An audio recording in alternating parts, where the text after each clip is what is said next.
เสียเพียงสายมังคลาสุขาสวัสดีบัดนี้ข้าจะเสริ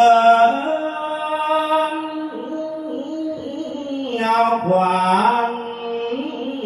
เท้าทวีศักดิ์และเท้าสิทธิศักดิ์เท้าทวีโสความกุมารนอนลอยหน้าซึ้งซอยโสภาขอเสริญเทวดาตนองอาจตนหักษาด้วยลาภุนิกรขอให้มาสวยพรหับขวัญอ่อนหน่อยขวัญวาลานไปตัวบุ่มและผงไผ่ก็ให้ไปนำเอามาว่ามายื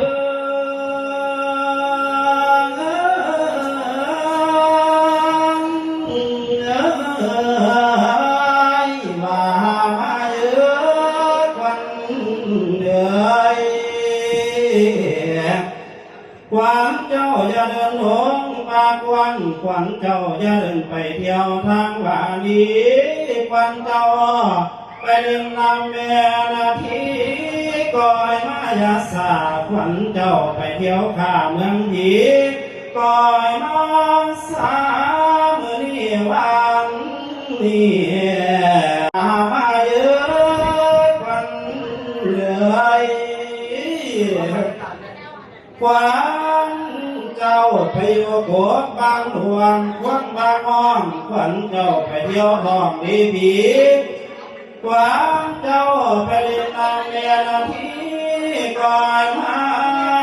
เมื่อนี้วันนี้ว่ามาเยอะขวัญเอ้ยขวัญเจ้าไปอยู่นาแก้มยาขวัญเจ้าไปอยู่ป่าสาแก้มเพียก็ให้มาสาเมื่อนี้วันนี้ขวัญเจ้าไปลีอยู่แคมป์ก็ไปได้นกกระโดดและกาเบาขวัญเจ้าไปดังเฮาอยู่กลางต้นไม้ขวัญเจ้าขวัญเอากำเนิดขวัญ32ไงมาอยู่ของในเหนือว่ามาเยอะขวัญ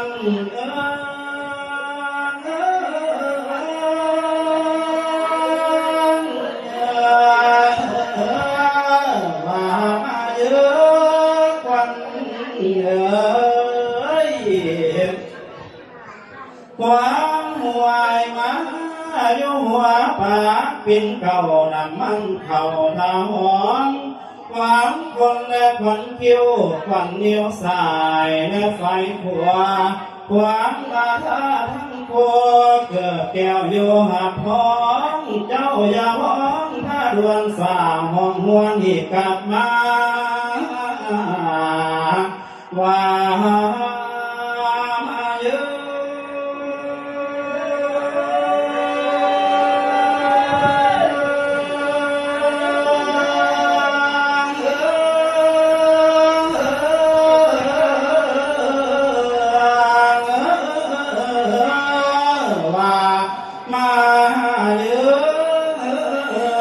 ขวัญเอ้ยขวัญตาบอยมาอยู่ตาทั้งสองกำเจ้ายังรับอยู่โลดายเสือขวัญลานเจ้ามาสกายตุกแกนขวัญแกงและขวัญขาก็ให้มาสามือนี้วันนี้ว่ามาเยอะว่ามาเยอะวันเยอะ ขวางปากให้มาอยู่ปากอย่าเพื่อจมลงไหลควันว่าใจพาเที่ยวเจ้ายังเก็บน้องเดียวไปทางไกลเสือควันลานเจ้ามาลีอยู่เฮือนควันปีเดือนนี่มาอยู่เต่าควันหัวและควันตาก็ให้มาพันพร้อมนะควันเจ้าไปเที่ยวทางผู้หาลังนาคาและกุณาไฟจักซื้อโน่นี่นาป่ามาสวยเหียกเอาควานละว่ายื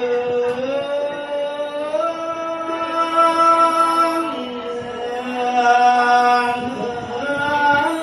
ว่ายืนควันเยืน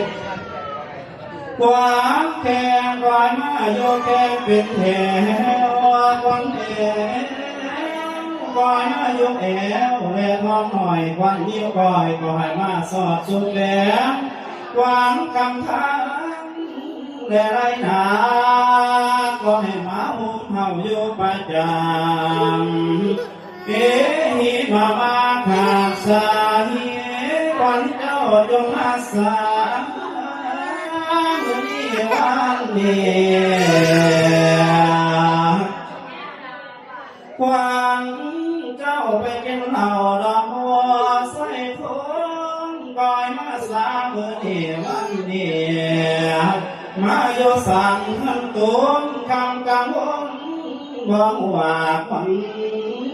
หัวเจ้าจะได้กว่ากลางคื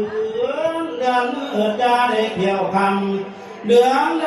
ำจะได้เที่ยวเห็นยามกลางเห็นแดดกาอยาท่องเที่ยวไปมาอยู่ห้องหอแก้วสมเย็นว่าตื่นคนกันเด้อมาเยอะ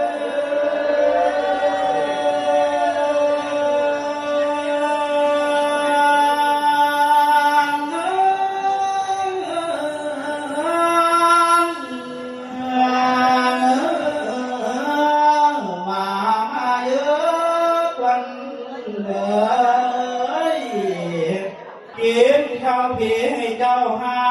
เที่ยวมาผีให้เจ้าคายเจ้าเกลือมาได้ท้องต่อให้เจ้ามากินข้าวกับกล้วยดำมาให้เจ้ามากินข้าวกับปลาดมบัวให้เจ้ามีอายุยาวยาสั้นให้เจ้ามันปานงามข้าวกวางให้เจ้ามันปันข้างหูเรือนให้เจ้ามันปันเครื่องสังหงให้เจ้าพวงปันเครื่องสังรอใหญ่เพียงต่ออย่าได้หาใหญ่เพียงรักอย่าได้คนอย่าได้มนเหมือนปองอย่าได้มองเหมือนเท่าอย่าได้เศร้าเสียสีให้เจ้ามีอายุยืนยาวโยโยยิงใส่ยาผ้าแพร่ข้าเสือสักตัวสาเพเตโลคาสาเพ